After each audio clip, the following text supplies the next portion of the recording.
नमस्कार, जय श्री कृष्णा। आज मैं इस वीडियो में आपको बताने जा रही हूँ कि यदि आप किसी भी लग्न के किसी भी राशि के जातक हैं तो चंद्रमा की महादशा चल रही है तो आपको क्या फल मिलने वाला है। यह निश्चित फल है। यह बृहद पराशर होरा शास्त्र के दशा फलाध्याय 41वें अध्याय में आया है और श्लोक नंबर है 16, 17, 18, 19, 20, 21 और 22। तो इन श्लोकों में चंद्रमा के विषय में एक बहुत ही सुंदर जानकारी मिली है कि क्या कैसे कार्य करता है चंद्रमा जब हमारी दशा, महादशा और अंतरदशा में अपने दशा फल में आता है। सूर्य राजा है, चंद्रमा रानी है। तो और हमने पिछले वीडियो में आपको बताया है, दशाफलाध्याय के वीडियो में, वहाँ पे सर्च करके आप वहाँ से देख सकते हैं कि किस तरह से ग्रह सूर्य से लेकर शुक्र तक नवग्रह किस तरह से कार्य करते हैं जब वह वक्री होते हैं, किस देश काल में है, वो किस तरह से फल प्रदान करते हैं। तो ये स्थिति आपके लिए यहाँ पर बनती है। ठीक है, तो सबसे पहले हम चंद्रमा के, हमने सूर्य के, पिछले वीडियो में हमने सूर्य के विषय में बताया। अब हम चंद्रमा के विषय में आपको यहाँ पर जानकारी देने जा रहे हैं। तो श्लोक संख्या जो 17 है बृहद पराशर होरा शास्त्र के दशाफलाध्याय के 41वें अध्याय में, वह सोचे स्वक्षेत्र गे चैव केंद्रे लाभ त्रिकोण के शुभ ग्रहेण संयुक्ते पूर्णे चंद्रे बलैर्युते। ठीक है, यदि चंद्रमा अपने उच्च राशि का हो, उच्च राशि चंद्रमा कहाँ पर उच्च का होता है तो आपको ये जानना बहुत ही जरूरी है। चंद्रमा की जो उच्च राशि है वह वृष राशि होती है। चंद्रमा वृष राशि में उच्च का होता है, अपने 16 कलाओं के साथ वहाँ पर आपको सुशोभित करता है। ठीक है, तो अपनी उच्च राशि में हो और कर्क राशि में हो, यानी आप देखें कि जब भी कोई भी लग्न है, अब आपका लग्न कोई भी हो सकता है, यहाँ पर जो मैंने उदाहरण कुंडली ली है वह है मेष लग्न की, तो चंद्रमा जो है वह 2 नंबर में उच्च का हो जाता है। अब 2 नंबर भाव से यहाँ पर डिफाइन नहीं करना है आपको, 2 नंबर यानी आपके बर्थ चार्ट में, आपके लग्न चार्ट में कहीं भी 2 नंबर में चंद्रमा विद्यमान है, 1 से लेकर 12 भाव में कहीं भी 2 नंबर में यदि चंद्रमा आपके जन्म कुंडली में विद्यमान है तो चंद्रमा आपका क्या हो गया, उच्च का हो गया। ठीक है, और यदि अपने क्षेत्र में चंद्रमा कर्क राशि का स्वामी होता है तो अपने क्षेत्र यानी कर्क राशि में विद्यमान है तो भी चंद्रमा आपका शुभ हो गया।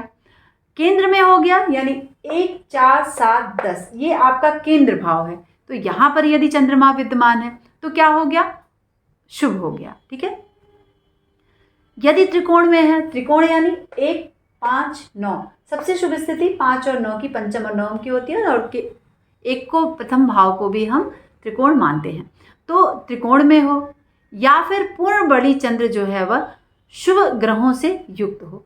पूर्ण बली यानी बहुत बलवान है, अस्त नहीं है, वृष राशि में बैठा है और इन कंडीशन में बैठा है और बलवान है, क्योंकि चंद्रमा जब क्षीण होता है तो वह शुभ ग्रह की श्रेणी में नहीं आता है। तो इसीलिए जब चंद्रमा पूर्ण बली हो और शुभ ग्रहों से दृष्ट हो, शुभ ग्रह कौन कौन से हैं, गुरु है, शुक्र है, बुध भी अगर वक्री और अस्त नहीं है तो वह शुभ ग्रह की श्रेणी में आता है, यानी कंडीशन वाइज चंद्रमा और बुध जो है वह शुभ स्थिति में होते हैं। तो गुरु और शुक्र से युक्त हो, शुभ ग्रह से देखा जाता हो और 4, 9 और 10वें भाव के स्वामी के साथ विद्यमान हो आपकी जन्म कुंडली में और उसकी महादशा प्रारंभ हो। ठीक है, या फिर अंतरदशा प्रारंभ हो या फिर प्रत्यंतर दशा प्रारंभ हो।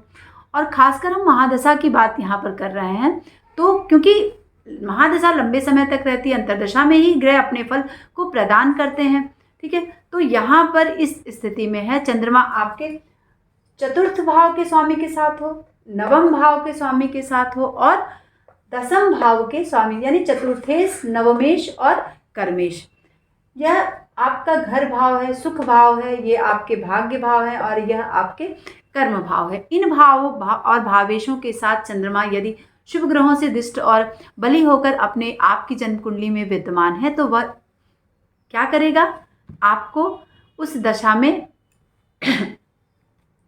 आपको धन धान्य से सुखी करेगा, आपको सम्मान दिलाएगा, आपके सौभाग्य की वृद्धि निश्चित तौर पर चंद्रमा जो है वह करने वाला है। कुछ घर में आपके इस तरह से मांगलिक कार्य होंगे जो बहुत दिनों से आप इंतज़ार कर रहे थे और वो कार्य आपका चंद्रमा यहाँ पर करा देता है। शुभ कार्यों की स्थिति बनती है, चाहे किसी का विवाह हो, चाहे कुछ ऐसे शुभ कार्य हैं जैसे भागवत सुनना, रामायण सुनना, या फिर किसी भी तरह का शुभ शुभ यानी शुभ कार्य हो। आप मकान खरीद रहे हैं, गृह प्रवेश करा रहे हैं, तो वो सब क्या है, शुभ कार्यों की स्थिति बनती है। कोई वाहन खरीद रहे हैं, वाहन सुख दिलाएगा, राज दर्शन कराएगा, ठीक है। यानी जैसे होता है ना कि किसी बड़े व्यक्ति से हम मिल रहे हैं, किसी प्रतिष्ठित व्यक्ति से मिल रहे हैं और हमारा उनसे एक ऐसा संबंध बनेगा जिससे कि वो लंबे समय तक हमारे साथ वो ब्लेस्ड करेंगे हमें और वो फायदे हमें मिलेंगे जब इस तरह की स्थिति बनती है, ठीक है। बहुत प्रयास के बाद चंद्रमा क्या करता है, निश्चित तौर पर आपको प्रयास करना है, क्योंकि 2.25 दिन एक राशि में रहता है, घर बदलता है जल्दी जल्दी, है ना। तो आपको प्रयास करना होगा। जब भी चंद्रमा की महादशा चल रही है और इस कंडीशन में चंद्रमा आपके बर्थ चार्ट में विद्यमान है, तो आपको प्रयासरत रहना है, तब जाके आपको शुभ कार्यों की सिद्धि कराएगा, ठीक है। निश्चित तौर पर आपको इस तरह के आपके प्रयास से आपके कार्यों की सिद्धि होगी। अगर आप सोचने के हम आलस से करके बैठ जाएंगे और प्रयास नहीं करेंगे तो क्या होगा, इस तरह की कंडीशन नहीं बनेगी। घर में धन का आगमन होगा, मित्रों से आपको लाभ मिलेगा। तो अगर चंद्रमा की महादशा चल रही है, आप अपने बर्थ चार्ट में जल्दी जल्दी से देख लें, तो ये कंडीशन है, तो आप अपने मित्रों को फेवर मिले, उनसे ही आपको लाभ मिलेगा और वो इस तरह का कुछ कार्य करेंगे जिससे कि आपके कार्य क्षेत्र में, आपके विद्या में, आपके व्यापार में, आप अगर राजनीतिक क्षेत्र में हैं, तो किसी भी क्षेत्र में हैं, शिक्षा ग्रहण कर रहे हैं, तो आपको उनसे फेवर मिलेगा ही मिलेगा। आपका भाग्योदय होगा इस कंडीशन में जब चंद्रमा की महादशा चलेगी, ठीक है। तो यहाँ पर हमने बताया आपको कि बहुत सारे मानसिक शांति आपको मिलेगी। धन धान्य से सुखी करेगा चंद्रमा, वस्त्र वस्त्राद से सुखी करेगा, तो ये कंडीशन क्रिएट करेगा। तो यहाँ पर आप चंद्रमा का लाभ लें यदि आपके बर्थ चार्ट में चंद्रमा इस कंडीशन में विद्यमान है। चंद्रमा पुत्र का लाभ कराएगा यदि शुभ स्थिति में है। ये जो मैंने अभी आपको बताया कि केंद्र में है, चतुर्थेश, नवमेश और दशमेश के साथ युक्त है, शुभ ग्रह से युक्त है, उच्च का है, स्वक्षेत्र है, ठीक है, तो 11वें भाव में है, तो आपको लाभ प्रदान करेगा और एक ऐसा सुकून देगा चंद्रमा अपनी दशा, महादशा, अंतर्दशा में कि आपको बहुत ऐसा लगेगा कि सुकून वाली स्थिति बन रही है। और घर में कुछ आप ऐसे शुभ जानवर आप उनकी सेवा कर सकते हैं, उनको पाल सकते हैं, या बहुत लोग अगर गौशाला का बिजनेस करना चाह रहे हैं बहुत दिनों से, तो चंद्रमा की दशा अगर इस तरह की शुभ है तो निश्चित तौर पर गौशाला का निर्माण करें और गौओं की सेवा करें। उससे आपका जो बिजनेस है लंबे समय तक आप उसके कार्य से सुशोभित होंगे, आपको प्रतिष्ठा मिलेगी। चंद्रमा यदि द्वितीय भाव में अपने उच्च या स्वगृह हो तो अनेक प्रकार से धन लाभ। अब ये देखिए कि कोई भी लग्न है, कोई भी स्थिति है, अब ये जो स्थिति मैंने बताया कि उच्च का है, स्वक्षेत्र में है, और चंद्रमा यदि द्वितीय भाव में आपके विद्यमान है तो वह आपको धन का लाभ कराए, क्योंकि द्वितीय भाव जो होता है वह धन का लाभ, धन का भाव है, कुटुंब का भाव है, वाणी का भाव है, तो वह आपको धन का लाभ कराएगा। और अपने उच्च में है, अपने स्वगृह में है, ठीक है, अनेक प्रकार से, मतलब बहुत सारे आपके दरवाजे खुलेंगे धन लाभ के, तो वहाँ पर आप धन का लाभ ले सकते हैं। आपके भाग्य में वृद्धि कराएगा, मान सम्मान दिलाएगा चंद्रमा, तो ये कंडीशन आपको क्रिएट कराएगा। और अगर आप शिक्षा ग्रहण कर रहे हैं उस दौरान, इस दशा के दौरान, तो आपको किसी भी कंपटीशन की तैयारी कर रहे हैं तो उसमें आपको चंद्रमा लाभ दिला देगा अचानक से, है ना। तो और सम्मान भी मिलेगा, राज्य पक्ष से आपको सम्मान मिलेगा, या आप बहुत दिनों से बहुत ही अच्छा कार्य करते जा रहे हैं, तो आपको ऐसा कभी लगे कि कोई आपको सम्मान मिले, पद्मश्री, किसी भी जिस क्षेत्र से जुड़े हैं उस क्षेत्र से रिलेटेड आपको वहाँ पर राज सम्मान मिलने की संभावना चंद्रमा यहाँ पर बनाता है। अब आगे हम आपको बताएंगे कि चंद्रमा किस तरह से नेगेटिव भाव में है, बल नहीं है चंद्रमा के पास, तो किस तरह से आपको अपनी महादशा में फल प्रदान। अब चंद्रमा के विषय में हम बताएंगे कि चंद्रमा यदि इन कंडीशन में है तो वह शुभ स्थिति में नहीं है आपके बर्थ चार्ट में। तो अभी तो शुभता हमने बताया शुरुआत में, लेकिन अभी शुभ कैसे है और नहीं है तो इसको आप जान लें कि श्लोक है, जैसे 23वां श्लोक है दशाफलाध्याय का, नीचे वा क्षीण चंद्रे वा धन हानिर भविष्यति, ठीक है। यदि चंद्रमा अपने नीच में है आपके बर्थ चार्ट में, क्षीण है मतलब अस्त है, चंद्रमा जब भी अस्त होता है तो वह क्या करता है, आपको लाभ प्रदान नहीं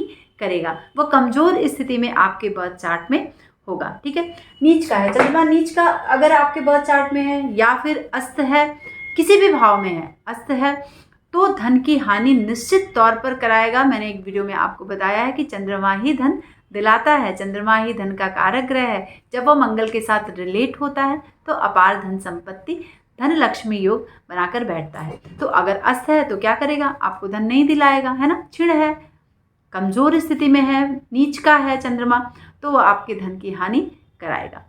बलयुक्त है चंद्रमा और तृतीय भाव में है तो कभी कभी धन और सुख की प्राप्ति। अब चंद्रमा अगर बलवान है और तृतीय भाव में स्थित है ना, तो कभी कभी वह आपको यानी दुर्बले पाप संयुक्ते देह जाड्यम मनोरुजम, ठीक है, तो इस तरह की स्थिति अगर आपकी बन रही है तो कभी कभी चंद्रमा जो है वह सुख और धन की प्राप्ति करा देगा। यदि तृतीय भाव में बैठा है, शुभ ग्रहों से दृष्ट है, बल है उसके पास, है ना, तो अगर नीच में भी है, बलयुक्त है और तृतीय में बैठा है तो वह आपको लाभ करा देगा। तृतीय भाव क्या है, आपके पराक्रम का भाव है, तो आप अपने पराक्रम से धन अर्जित करेंगे। ठीक है, निर्बल चंद्र पाप ग्रह से युक्त है, चंद्रमा यदि अस्त है और पाप ग्रहों से युक्त है और तृतीय में है, तृतीय भाव में है, तृतीय भावेश के साथ है, तो वह आपके जीवन में एक जड़ता ला देगा। जड़ता यानी आप कुछ भी करना चाह रहे हैं, बस ब्लॉक है, कोई चीज़ हो नहीं रहा है, हम ऐसा महसूस कर रहे हैं कि अरे हम तो आगे बढ़ ही नहीं रहे हैं, बहुत सारा मेहनत कर रहे हैं, है ना, तो और मानसिक स्थिति आपकी बहुत बैलेंस नहीं रहेगी, या तो उसको मानसिक रोग कह लें या एक डिप्रेशन वाली स्थिति कह लें। यानी इस तरह की स्थिति, चंद्रमा मन का कारक ग्रह है, तो वह इस तरह की स्थिति से आपको दो चार कराता है। आपने अपने घर में जो नौकर रखे हैं या फिर आप जहाँ वर्क करते हैं, आपसे छोटे जो आपके अंडर में काम करते हैं, उनसे आपको कष्ट मिलेगा चंद्रमा की महादशा में।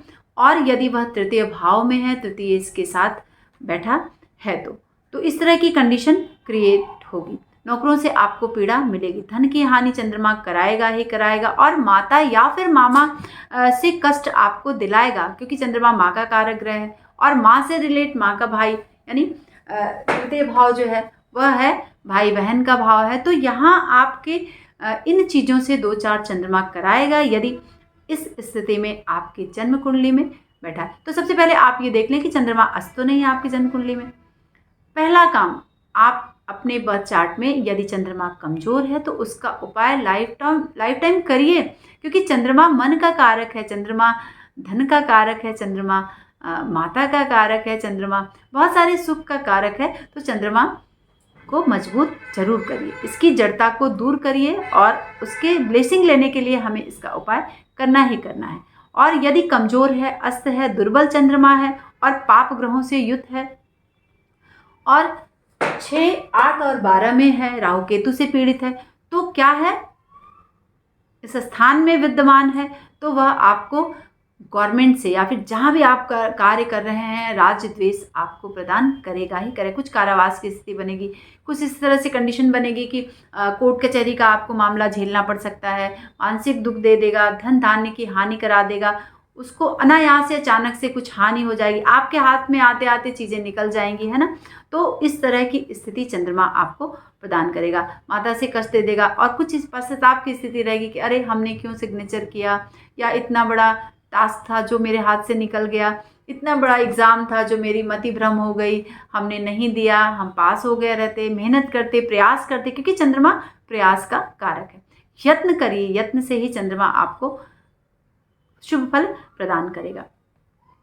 शरीर में अचानक से रोग हो गया, एक जड़ता की स्थिति, आलस से बहुत है हमारे, हम कुछ काम ही नहीं करें, हम व्यथित हैं, मनोव्यथा से भारी हैं, मतलब इस तरह की कंडीशन बन रही है जैसे कि हम कुछ कर ही नहीं पाएंगे अपने जीवन में। तो और बलयुक्त चंद्रमा यदि दुख स्थान में भी है, यदि अस्त नहीं है और 6, 8, 12 में है, तो बीच बीच में कभी कभी वह आपको शुभता प्रदान करेगा, कभी कभी लाभ दे देगा। ऐसे लगेगा कि बहुत प्रयास कर रहे हैं और अचानक से उसने लाभ दे दिया, तो हमें लगता है अरे कुछ रिलीफ तो मिला, चलो लाभ तो मिला, सुख की स्थिति से दो चार कराएगा। इस तरह से कभी कभी बीच बीच में। तो अशुभ कारक रहने पर हमें चंद्रमा की शांति जरूर से करा लेनी चाहिए और शुभ निर्देश हमें अपने जीवन में लेना चाहिए, यानी वो ब्लेसिंग चंद्रमा की हमें निश्चित तौर पर लेना चाहिए कि बहुत सारी चीज़ों का कारक है चंद्रमा, और अगर हमने थोड़ी सी गलती कर दी, अपने बर्थ चार्ट को प्रॉपर नहीं देखा और हम जूझ रहे हैं अपने जीवन में, तो हमें चंद्रमा का उपाय करना चाहिए, चंद्रमा के मंत्रों का जाप करना चाहिए, ठीक है, रुद्राभिषेक कराना चाहिए।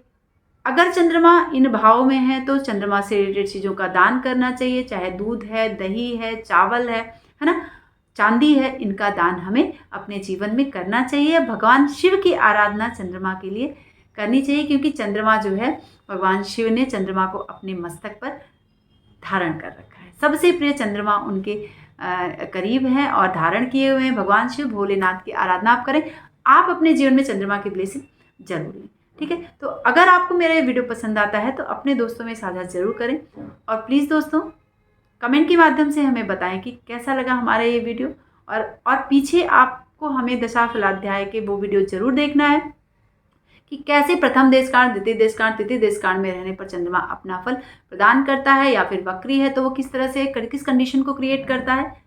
सारी जानकारी आपको यहाँ पर मिल जाएगी और आसानी से आप अपने बर्थ चार्ट को देख लेंगे। नमस्कार, जय श्री कृष्ण।